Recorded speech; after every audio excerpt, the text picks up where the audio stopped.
Must count. Our vote must count. Our vote must count. Every vote must count. Every vote must count. Every vote must count. So there was protest yesterday, Monday, over the amendment of Electoral Act ahead of the 2027 general elections. The protesters, they didn't just come to protest, they came prepared to sleep on democracy.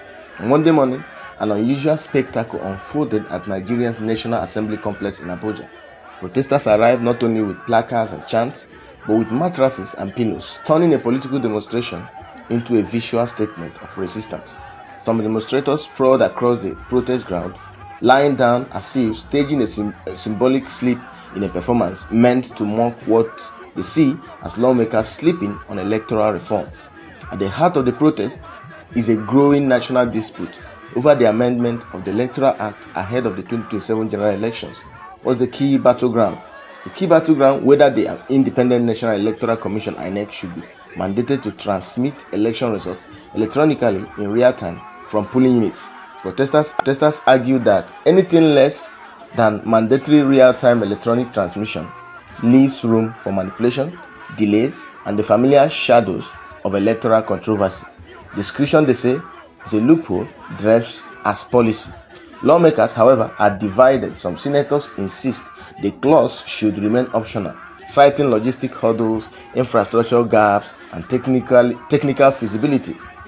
A defense critics dismiss as political caution or quiet resistance to transparency. Tensions peaked as demonstrators stormed the entrance of the National Assembly, demanding the proposed amendment explicitly include the phrase real-time electronic transmission. This insistence persists despite repeated Senate denials that it has rejected the provision outright. Meanwhile, heavy security presence surrounded the complex, with officers deployed to maintain order as chants echoed and mattresses remained planted like protest props. Beyond the theatrics lies a deeper question. Is this a creative cry for accountability or a sign of citizens losing faith in traditional political engagement? In a country where elections often spark controversy, the fight over how results travel may matter as much as the results themselves. And as lawmakers debate policy inside air-conditioned chambers, protesters outside have chosen a louder metaphor. If democracy won't stay awake, they will bring a bed. When governance meets street performance, who is really asleep? The lawmakers or the system? Well, I believe it's the lawmakers and the system, because you cannot tell us that the electronic transmission of result will not be possible, and they say it's because of logistic hurdle, infrastructural gap, and technical feasibility. This is a lie from the pit of hell. When you look at the current Nigeria we have today, this POS, point of sale machine, is in every village. Go to the deepest village in Nigeria, there is POS, and the POS doesn't just work like that. The POS device is it has internet access to it. You subscribe to your phone, you hotspot the POS machine, and that BVAS, that election machine, BVAS or whatever name they want to call it, is just like the POS. In fact, POS has more technicality than the more sophistication, if I'm allowed to use the word, than the BVAS machine. BVAS machine just have, I think, just one face device. Just upload the results. First of all, we do the National Assembly election, the presidential election. Then the second one is the governorship election and the state assembly election. That's just it. There is no that technical. The POS machine, we have savings account, you have current account, you have withdrawal, you have debit, you have opening of account, you have all these things to do there. So if all the villages in Nigeria could have POS, and I stand to be corrected if you in your village there is no POS, then you come and correct me. But I can tell you categorically that all the villages in Nigeria have POS. And if all the villages should have POS, it means all the polling units, all the wards should have this BVAS machine. And there's nothing like logistic hurdles or infrastructural gaps or technical feasibility. Is a lie from the pit of hell.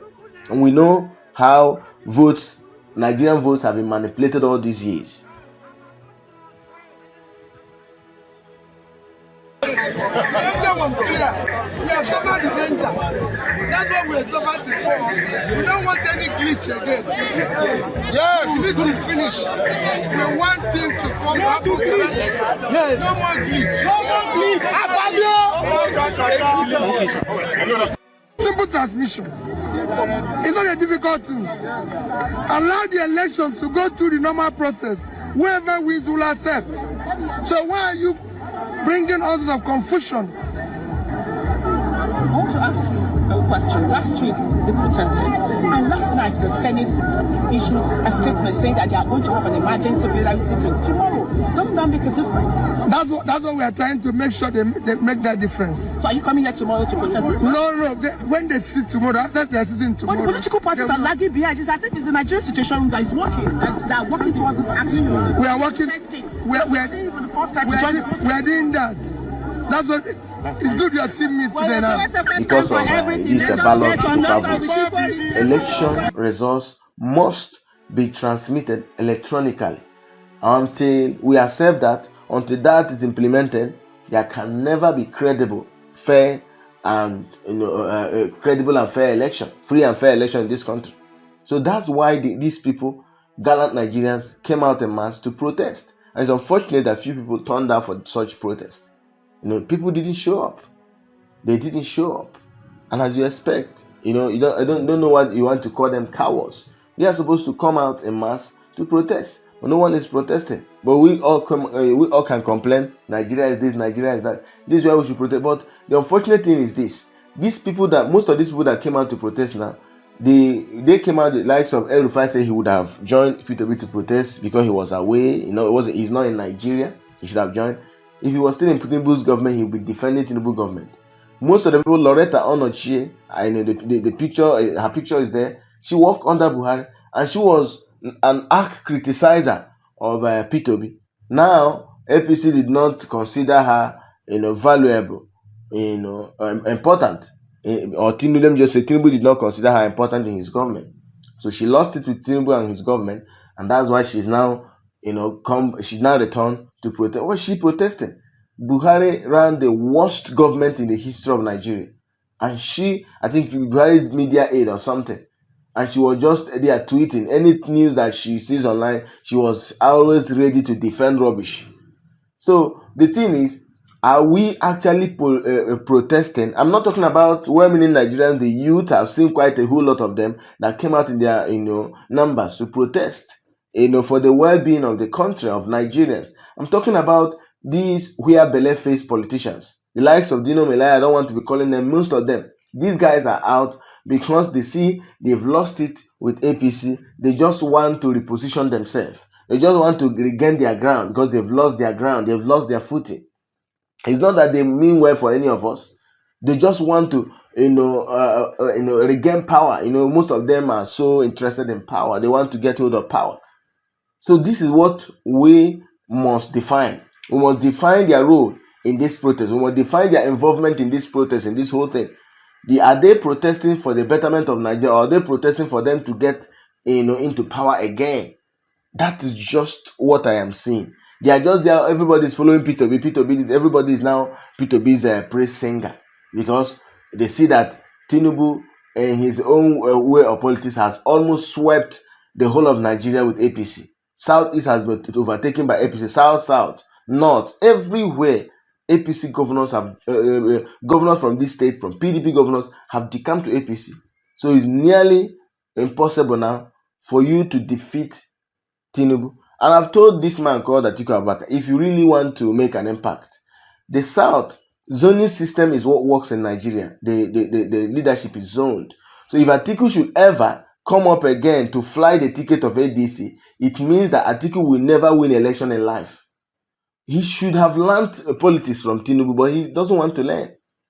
Why did Atiku come up last election to fly the ticket of PDP when he knew that the North has finished their 8 years with Buhari? So the man is just want to be around power, and he knows it doesn't work that way. I don't know if his advisors are failing him all the time, but here he is.